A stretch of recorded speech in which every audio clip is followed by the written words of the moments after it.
What's up, everybody? Happy Tuesday. Hope all you're having a great day so far. Getting into this episode of GH. Actually, before I get into this episode, so remember a couple months ago, I said that there was a rumor that co-head writer Shelley Altman was retiring this fall and somebody else was going to step up and take her place. Well, that has been confirmed. Shelley Altman is retiring. She's no longer going to be co-head writer of General Hospital. Her last day will be this Friday, August 2nd. Breakdown writer Dan O'Connor is stepping up to be the new co-head writer. He'll be working alongside the other co-head writer, Chris Van Eaton. I'm interested in seeing what the two of them can come up with, Chris Van Eaton and Dan O'Connor. Hopefully, they come up with some better material. Shelley Altman, I will say, she is a veteran in the game. She's been in the soaps for a long time, from One Life to Live to Y&R to some other stuff. So it's a well-deserved retirement. I'm not going to say she did horrible as a head writer for GH, because I don't think she did. I've seen horrible over the years with this show, Bob Guzza. But she didn't do horrible. She did put out some good stuff, good material, some decent stuff at times. It was some things that were written that I didn't agree with, but that's neither here nor there. But I wish her happy retirement. So getting into this episode, wasn't it beautiful? Wasn't it? It was so beautiful seeing Jason, Sam, and Danny hanging out at the park with the soccer ball.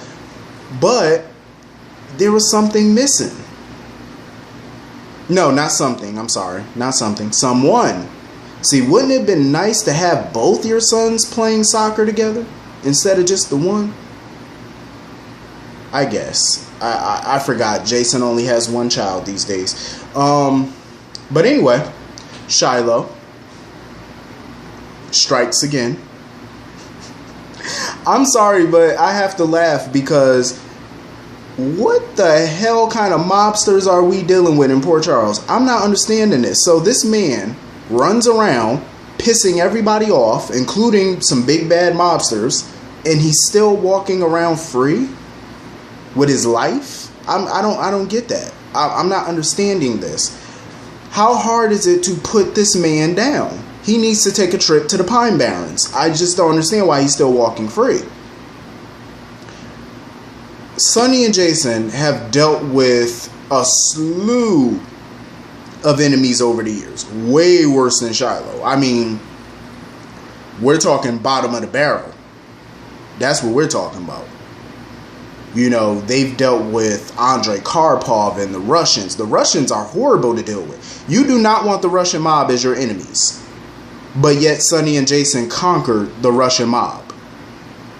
They've dealt with the likes of Lorenzo Alcazar. They've dealt with the likes of Manny Ruiz. They dealt with the likes of Johnny, Anthony, and Claudia Zaccara, and they're still here. They're still standing tall. But you can't deal with one little smarmy, slimy, cocky bastard named Shiloh? But you've taken... Well, technically they didn't take Anthony Zaccara down. Technically they didn't. Johnny handled that. And technically they didn't even take down Claudia. Michael took care of that.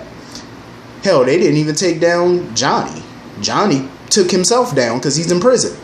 So technically they didn't handle the Zaccaras. The Russians, yeah. Lorenzo Alcazar, yeah. But it's like but the point is they survived all these enemies. Major enemies. Sonny himself shot and killed Andrei Karpov, a key player of the Russian mafia. Shot and killed him, with Olivia Falconieri being a witness to the killing. But you can't take down Shiloh? Is that difficult? I'm not getting this. I don't understand it. Like, why? We always talk about how incompetent they make the PCPD look. But look how incompetent they're making the Corinthos organization look. I mean, are they slowly writing out the mob on this show? Because, I mean, we don't see really no mob dealings anymore with them. And I mean, I don't understand it. Sonny and Jason walk around making these little idle threats nowadays that don't carry any weight. I mean, I'm just not understanding it. Like, why is it so hard to take this man out? Shut him down. Choke him if you have to. Put him to sleep. I mean, what's so hard? You've killed a bunch of people over the years, made them disappear. The PCPD could never find them, never link you to anything. But you can't kill this one. I don't get it. I'm lost. I'm stuck. I'm like, what are we doing here? I don't understand it. See, I understand that they don't want to kill him because they want to drag this out. I totally get it. But if you're going to base this show and these characters, I mean, sometimes you have to suspend disbelief, of course. But damn, like, these writers be asking for too much. I'm like, I can suspend disbelief on some things, but this I cannot. Because if this was motherfucking John Gotti, he would have had them got already. Like, Shiloh would have been gone day one. Soon as you would have caused some trouble, you out. You're done. You hear it right now, gone in 10 minutes. Gone in 60 seconds. Pew. Speedy Gonzalez, you would have been out. I'm telling you. Like, y'all making Sonny and Jason look like some weak ass mobsters. And they've been looking weak for quite some time. Because I remember when Anthony and the Zakara organization used to kick their ass. Briefly. But, you know, they did some damage. So anyway, you know, Jason and Sam trying to figure out how to shut Shiloh down, of course. But y'all won't, because if you wanted to shut him down, you would have done it. I'm just not used to Jason doing things the legal route, working with the cops all the time now, and I'm not used to that.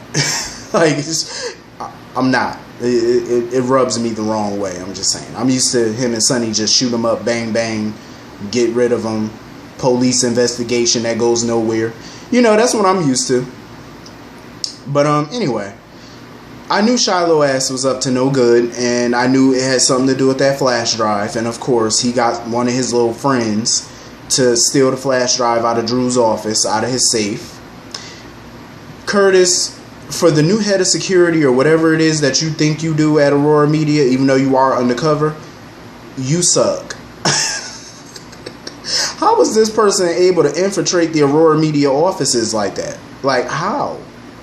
Without your knowledge of it. See, you should spend less time at the MetroCorp eating with your wife and your aunt, worried about your aunt business, and more time securing the building. I'm just saying, that's what you should have did. But, my guess is he's probably going to use that flash drive to implement those memories. Or he's going to use that flash drive as leverage maybe against Drew. You never really know what Shiloh plans on doing. Whatever it is, it's sneaky and it's going to be slick. I swear, Shiloh sounded like a little 11-year-old, 12-year-old boy today when Jason was threatening him and stuff. Oh, I'm going to tell my lawyer that you're threatening me. That sounds like a little punk-ass kid. Oh, I'm going to tell mom that you hit me. Yeah, like a little biatch. Like, shut up. Your lawyer, you got a public defender. He act like he got Johnny Cochran or somebody. You got a public defender. Why would your public defender care about Jason Morgan threatening you? She can't even get you a halfway decent plea deal. She got you 20 years. You're going to have to do 14 the minimum. Some lawyer you got. Your lawyer don't give a damn about no little threat. Please, what's she going to do about it? Mom, he's hitting me like a little bitch. I was like, shut up, Shiloh. You stay, like, he remind me so much of my little cousin, because that's what my little cousin used to do. Always run and go tell my grandfather everything. Oh, they hitting me like a little punk.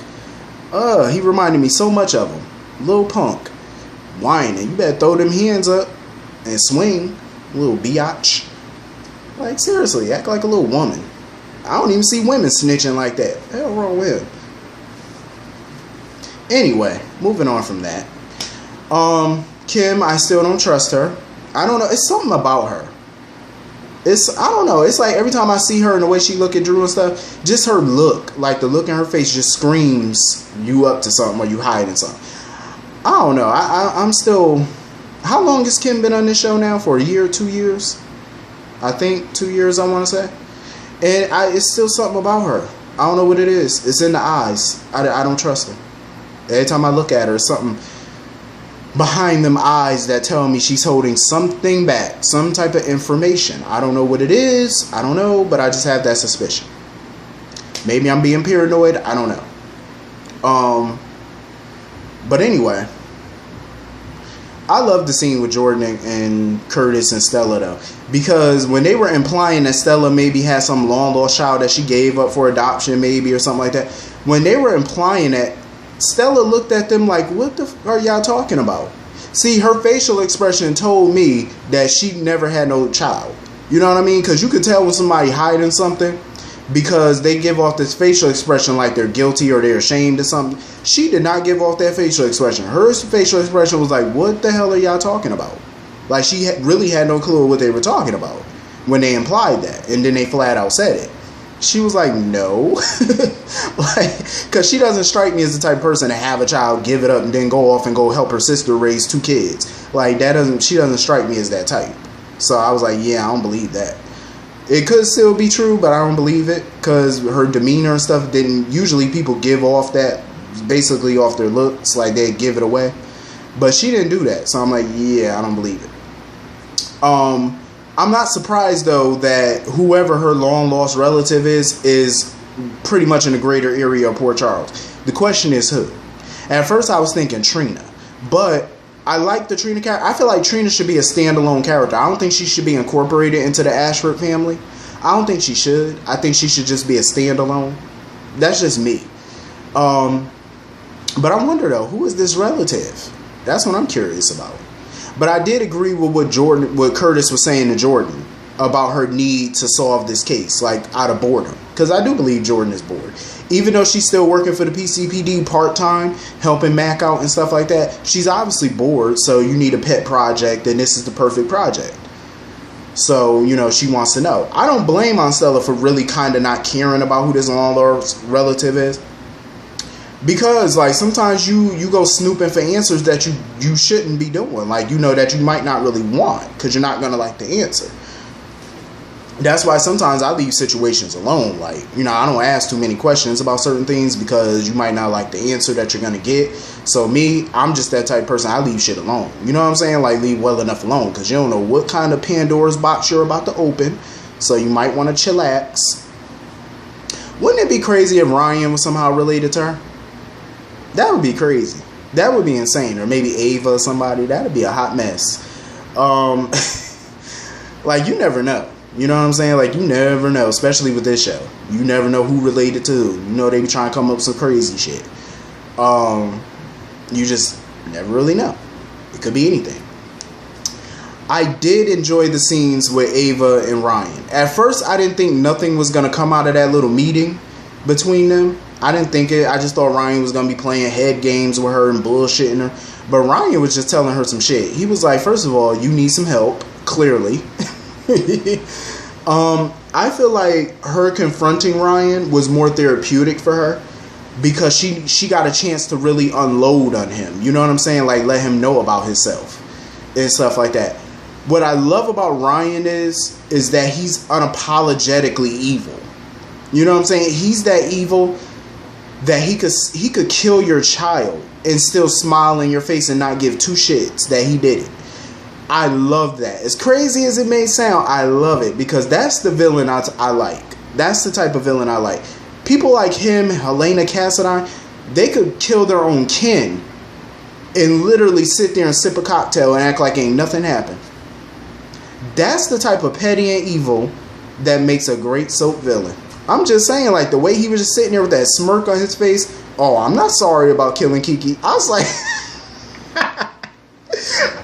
yo, as messed up as it is to laugh at something like that, I just had no choice but to laugh. I said, yo, this man is sick. Like, he really did not care. And you could tell the more he didn't care, the more it was pissing Ava off. Like, you seen the look on her face when he said it, I'm not sorry. The look on her face, like, I bet you if she had a knife in her hand, she would have cut through that glass and slit his ass up. I know she would have did. She would have sliced him. You know what I'm saying? That's why she let him know, I'm not sorry about stabbing you. And as crazy as it sounds, like, Ryan was like, you know, I still love you. I say, yo, that's some sick shit right there. That's a sick relationship. Well, in his mind, they got that relationship. But I'm like, that's sick. She stabbed you and you still sitting there with a smirk on your face talking about how you still haunted by her love. Ryan is a sick man. I swear, that man is crazy. And you know, Pettinville must be a lax situation. Because you see how Ryan got up and he was about to leave. And then when Ava wanted to continue their conversation, he told the guard, he did the guard like this. Give me a second. First of all, you are in prison. You get up and leave when the guard tells you it's time to go. You don't sit there, give me a minute. You had more than a minute. Where the hell y'all think y'all at? Y'all ain't at no picnic, no country club. What's wrong with you? You in prison. You in federal lockup. Not even federal. You in state penitentiary. You don't get no 1 minute. No. You let's go. You finish your call, let's go. Ain't no sit back down and pick the phone back up. The hell you think you are? He better be lucky I ain't no guard up in here. It would have been some mess. I would have jacked his ass up. Let's go. The second you put that receiver back down, that means you're done. Let's go. We're leaving. I swear, Ava just need to leave this alone. I feel like she's doing this more for herself than Kiki. Because she thinks Kiki needs this peace and stuff like that. I think she's just disguising it for what it really is. Kiki's not the one who needs to rest in peace and be at peace. It's you who wants the peace of mind. That's what it's really about. It's really about her and her need to finally have closure. It ain't about Kiki wanting closure. It's about you wanting closure. Because you're the one who can't let this go. You know, you're hiring these psychics and doing all this mumbo jumbo because your spirit is not rested. That's why. It's her guilty conscience. It's her guilt over what she did to Kiki and the fact that she fell in love and slept with Kiki's killer. That guilt is going to eat at her for the rest of her life. Even if somehow she gets peace for Kiki or herself, Ava, in my opinion, is never going to be at peace. All of this is still going to weigh on her. Because you're not going to make this right until you see Kiki again on the other side. That's the only way. That's the only way. As long as you're on this earth, you're never going to make it right with Kiki. Because she's on the other side and you're not. So you're not going to make it right. It's not going to happen. Anyway, Obrecht had me dying in this episode. I love me some Obrecht. That bitch is crazy. She said that it's high crime and a low conviction rate in Port Charles. I was like, but Obrecht. It's so funny that Obrecht mentioned high crime and low conviction rates. She's the main one who took advantage of the low conviction rates. That's the reason your criminal ass is walking around right now. Obrecht should have been in prison a long time ago with all the crimes that she done committed.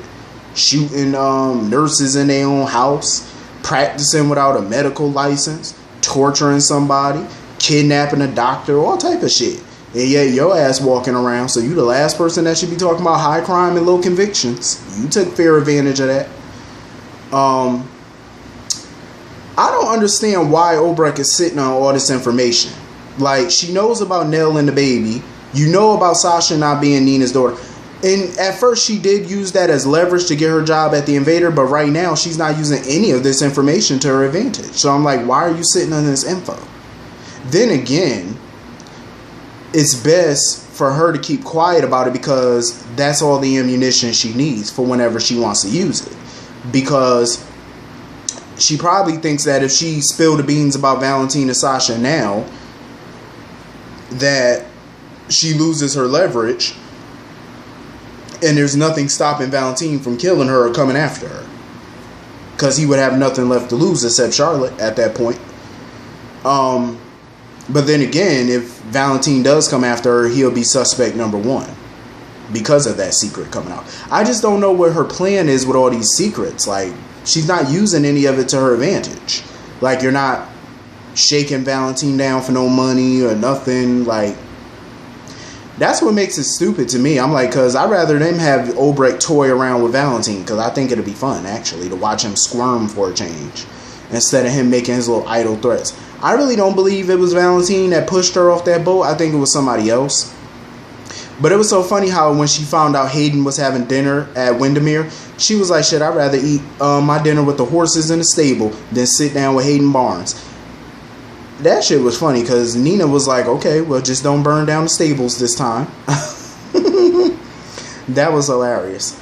But I am happy that Obrecht overheard the conversation that Valentine and Sasha were having about how they're going to handle Obrecht and stuff. I'm glad Obrecht overheard that conversation, because it gives her the ammunition she needs to kind of be 2 steps ahead of them now. See, that's why it's good to lurk around on these types of shows and stuff like that, because you never know who plotting, who whatever. So it's good to be 2 steps ahead. That way you know what to do. You know how to, handle your shit when the time come. You know what I mean? Pull the rug out from under them.